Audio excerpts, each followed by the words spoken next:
الحمدللہ رب العالمین والصلاة والسلام علی رسولہ الکریم اما بعد فاعوذ باللہ من الشیطان الرجیم بسم اللہ الرحمن الرحیم اللہ یتوفی الانفس حین موتها والتي لم تمت فی منامها صدق اللہ العظیم۔ واجب الاحترام سامعین، السلام علیکم ورحمۃ اللہ وبرکاتہ۔ آیت کریمہ جو تلاوت کرنے کا شرف حاصل ہوا، اس کا ترجمہ یوں ہے: وہ اللہ ہے جو انسان کی نیند کی حالت میں اور موت کی حالت میں روح کو قبض کرتا ہے۔ اللہ کا قول سچا ہے جو بڑی ہی عظمت والا ہے۔ عزیزان گرامی قدر، انسان کی روح مرتی نہیں ہے۔ روح بالکل اسی طرح متحرک رہتی ہے، مدبر رہتی ہے، عامل رہتی ہے، علم والی رہتی ہے، اسی شخص کی پہچان رکھتی ہے، غور و فکر کی توفیق رکھتی ہے۔ تو خود تو یہ سماعت سنتی ہے، خود تو یہ سماعت یعنی سننے کی قوت نہیں رکھتی، اسے وہ سناتا ہے، کیونکہ وہ ہر چیز پر قادر ہے۔ اس لیے جب قبرستان میں جاتے ہیں تو السلام علیکم یا اہل القبور، اے قبر والو تم پر سلامتی ہو، تو روح جواب دیتی ہے اللہ تعالیٰ کی عطا کی ہوئی قوت سے۔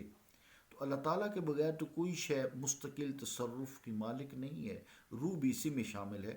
ہاں، عارضی اور عطائی تصورات کے مالک سب ہیں، جیسے اجسام ہوں یا روح، اللہ کی عطا سے ہیں سارے، سب کی صفتیں اللہ کی دی ہوئی ہیں۔ اللہ تعالیٰ جو سنتا ہے، دیکھتا ہے، ہر چیز پر قادر ہے، محیط کیا ہوا ہے ہر چیز کو، وہ اللہ تعالیٰ کی ساری صفتیں جو ہیں وہ ذاتی ہیں، کسی نے دی نہیں ہیں۔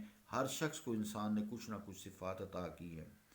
جو کم فہم حاسدین ہوتے ہیں، جو اولیاء کرام سے حسد رکھتے ہیں، صدیقین سے، شہداء سے، حتیٰ کہ انبیاء کرام سے ان کی صفات کو نہیں مانتے، جب اولیاء اعظام سارے ہی اولیاء ہوتے ہیں، انبیاء پہلے اولیاء ہوتے ہیں، صدیقین اولیاء ہوتے ہیں، صالحین اولیاء ہوتے ہیں، تو کوئی شخص ان کی زندگی میں یا ان کے دار فانی سے حصول دعا و برکات کے لیے اگر زندگی میں جاتا ہے، یا فوتگی کے بعد ان کی قبر پر حاضری کے لیے جاتا ہے، تو یہ لوگ کچھ ایسے ہیں حاسدین، ان سے حسد کرنے والے، بڑی بے دردی سے شرک کے فتوے داغتے ہیں۔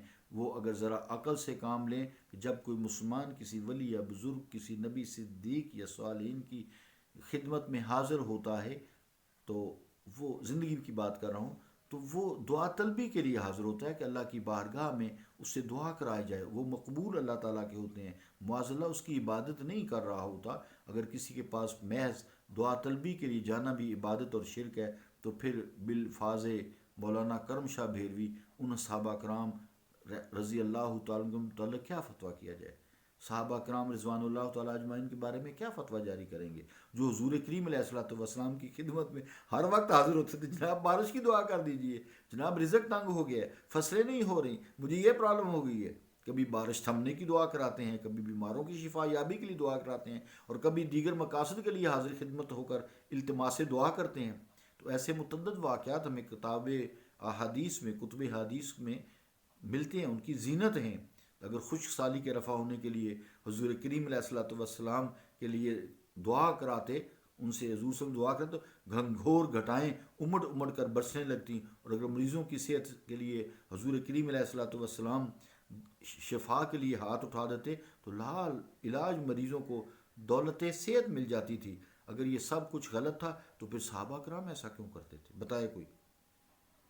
جو صحابہ کرام تو سارے ولی ہیں، نبی تو نہیں ہیں، تو پھر صدیق ہیں، سچے ہیں۔